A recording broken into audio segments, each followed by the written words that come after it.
call hello Yahweh Yahweh Shai Baha Raha Kadash. The name of who you ignorantly call God is Yahweh, meaning He is. In the name Bahashem, Yahweh Shai is whom we ignorantly call Jesus. Double honors to the apostles and elders of Great Millstone who do rule well. Peace and blessings to you sincere brothers and sisters. And I have, first of all, this is not going to be long. You know me, I'm in and out, quick strikes. My channel got taken down for a couple of weeks because of me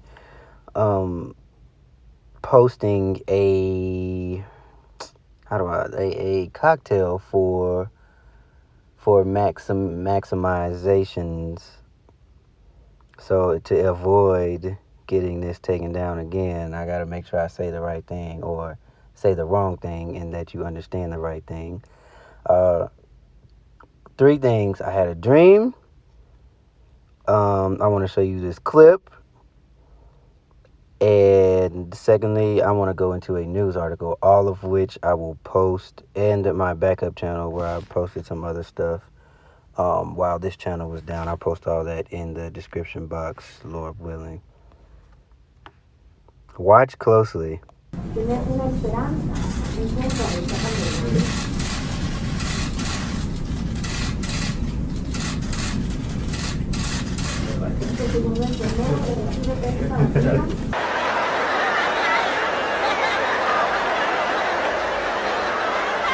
did you know that I can see you?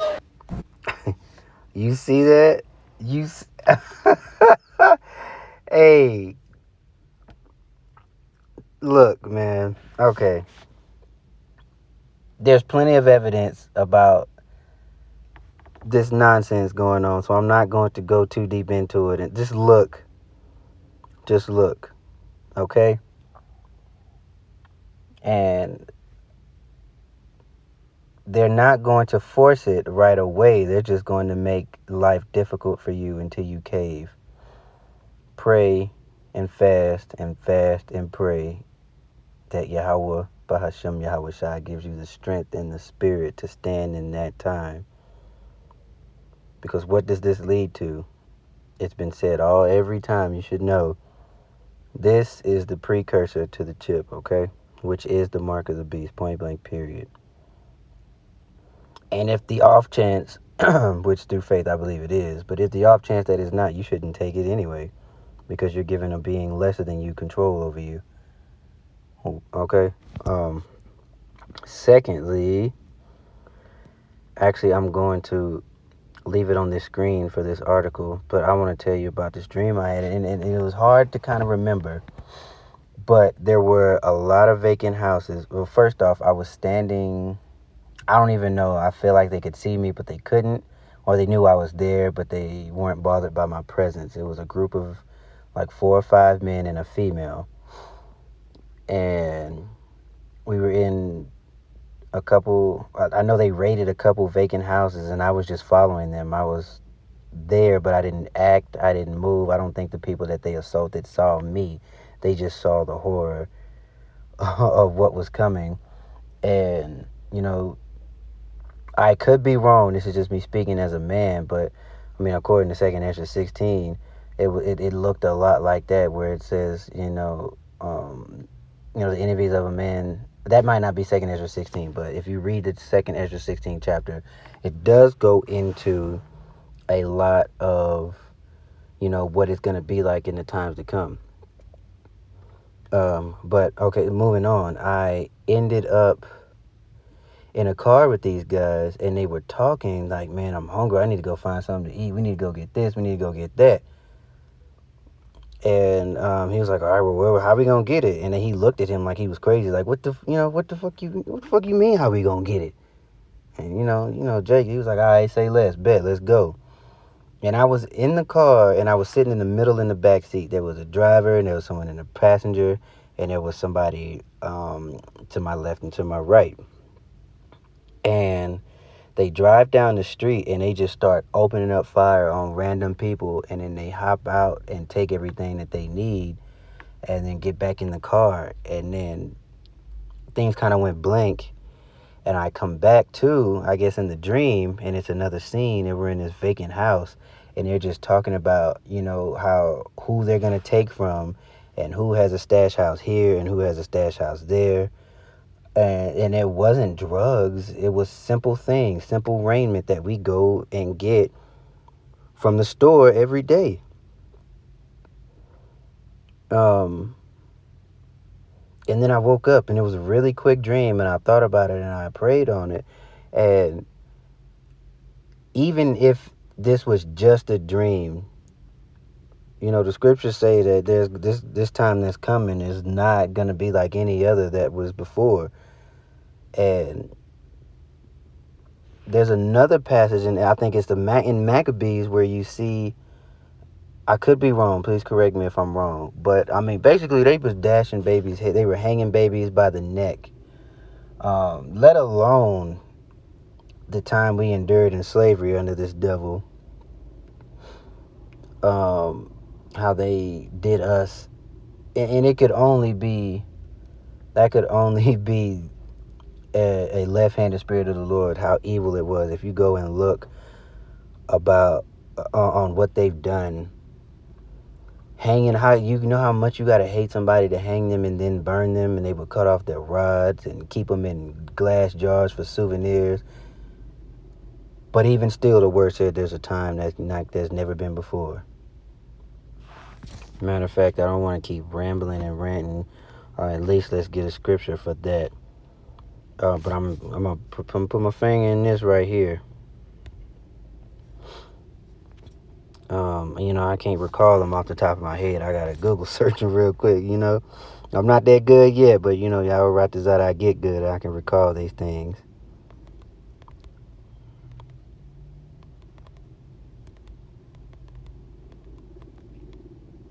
Boom. Appreciate that. Jeremiah 30:7. Alas, for that day is great, so that none is like it. It is even the time of Jacob's trouble, but he shall be saved out of it. And he is the remnant, that he is those of us who are trying to follow the law, statutes, and commandments, which you can't be saved by it, but you're still required, to do that, because that is your works with your faith. Doing the commandments pleases the Lord. Doing the commandments shows that you love him. That is love, because this world tells you this false definition of love where there's no accountability and there's no standard. It's just you do whatever you do, and you love me if you don't tell me that I'm doing wrong. And that's just another piece of the serpent's philosophy that we bit of way back in the gap, and it's coming back again.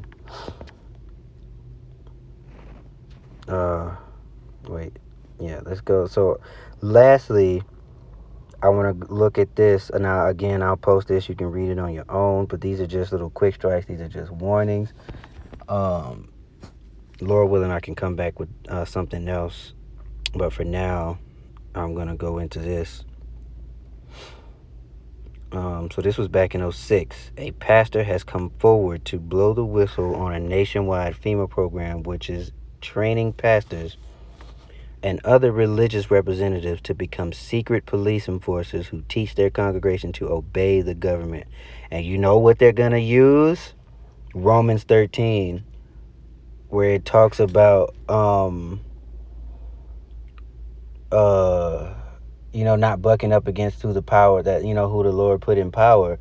But that's not what that means, okay? I think it's Romans the 13th chapter. And again, bear with me.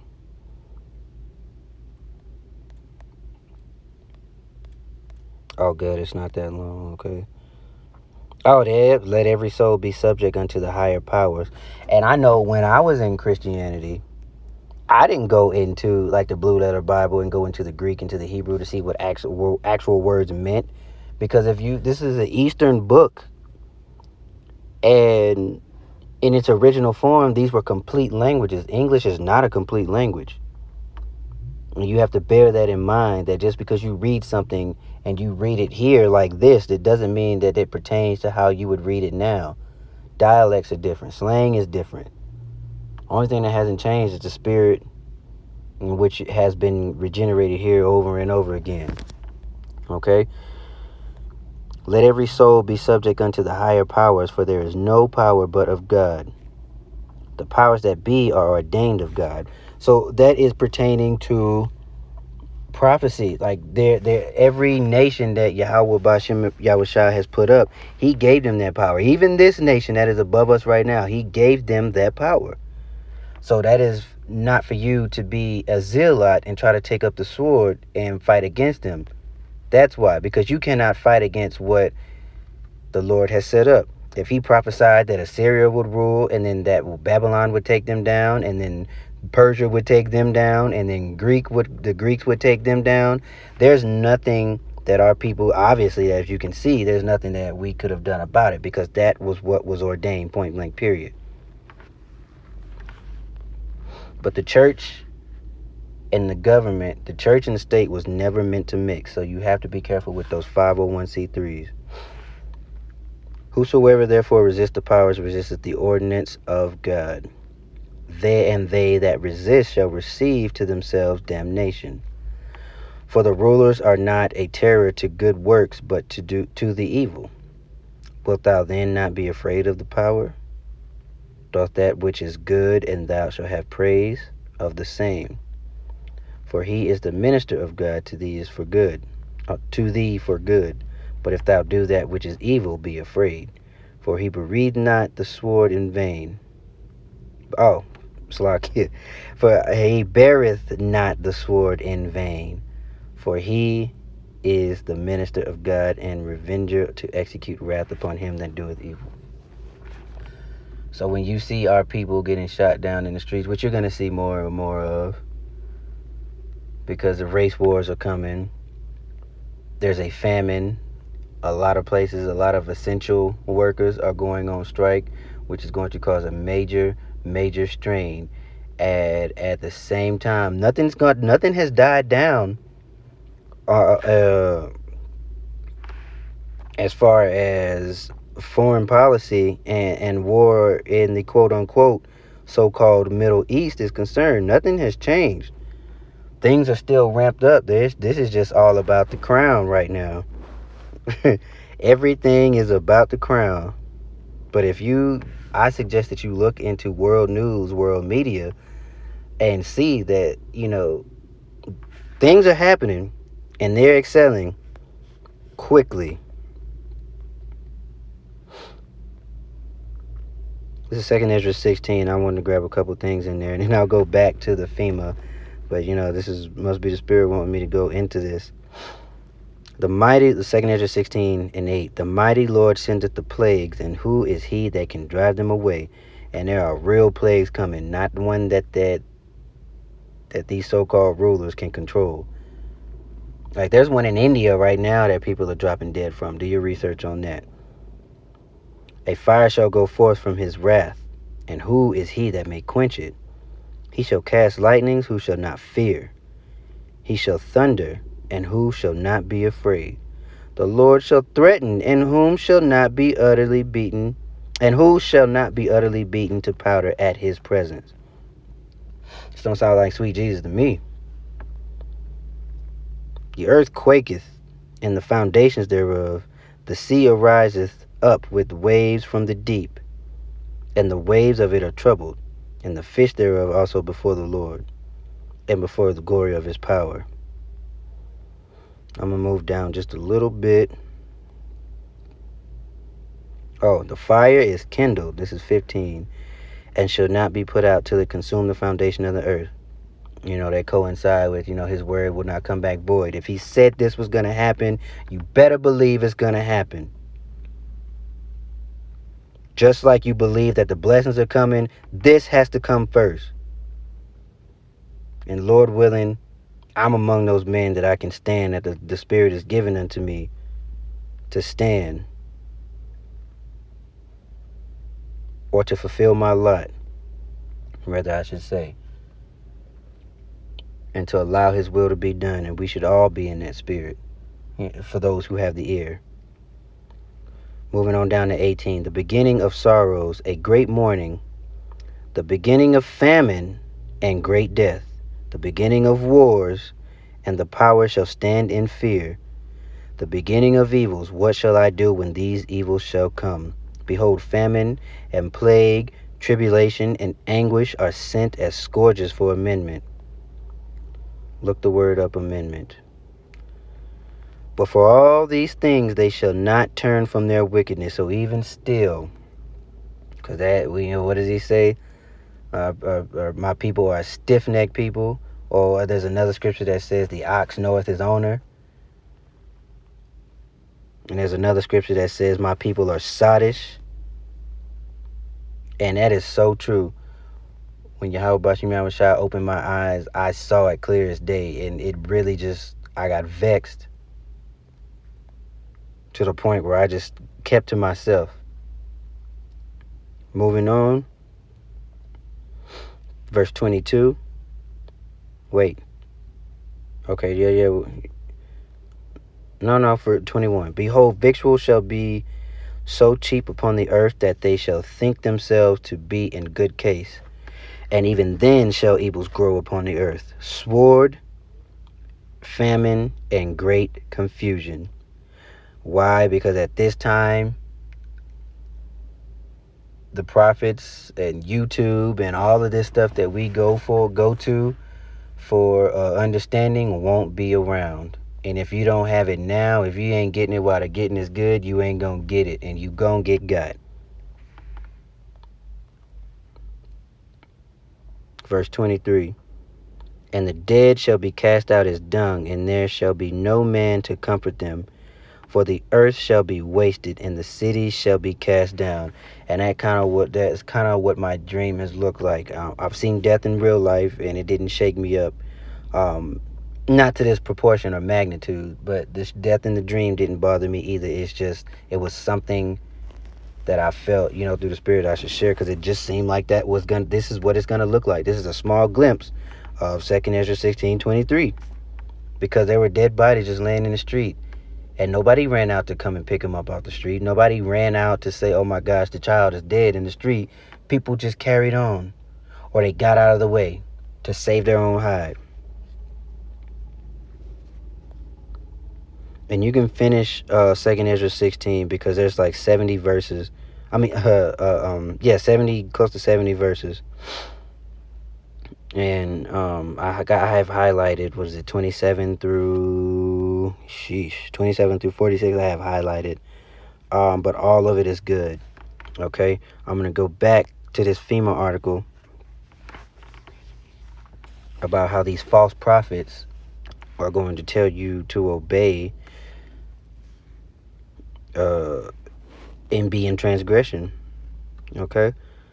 Police enforcers who teach their congregation to obey the government, end quote. In preparation for a declaration of martial law, property and firearm seizures and forced relocations. Okay? So in March of this year, but this seminar or training was back in 2006. As Pastor Revere was invited to attend a meeting, his local FEMA chapter, which circulated around preparedness for a potential bioterrorist attack. And that's another thing. Viruses do not go airborne, okay? I'm going to foot stomp that. Viruses do not go airborne. Moving on. Okay, the FEMA director told the pastors that attend that it was their job to help implement FEMA and Homeland Security directives, and in anticipation of any of these eventualities, the first directive was for pastors to preach to their congregations. Romans 3. Hey, man. Hey, I did not read this. I promise you, I did not read this prior to. I sent this article to myself because I saw the I saw the title, but look at that. That's the spirit called Hello Yahweh Bashim Al Shai. Did not say Romans 13. The often taken out of context Bible passage that was used by Hitler to hoodwink Christians into supporting him in order to teach them to obey the government. And they love to use him. Oh man, they love using him. But I remember, and I'll post this again in the description box, but I just want to say one quick thing, and then I'm out. I don't want to keep rambling. Just, if you're still in the church, come out, okay? Obviously, it is not of Yahweh Bashim Yahweh Shai, and this is coming from somebody who has grew up in the church. It breeds nothing but disorder, effeminate men, foolishness, and transgression. Black culture, it's slave. It's basically just a slave culture. In the same way that that master set up those pastors to preach certain things out of the Bible, but not everything in that Negro Bible, this is basically just going to be a Negro version of a Negro Bible being preached all over again. So again, I'll post this. I will post my backup channel where I did a couple videos, and there was one other thing that I would have put. I'll try to put that video of that pseudo jab in the description box. Hopefully you brothers and sisters was edified. Kwame Yasharala Baba Ball.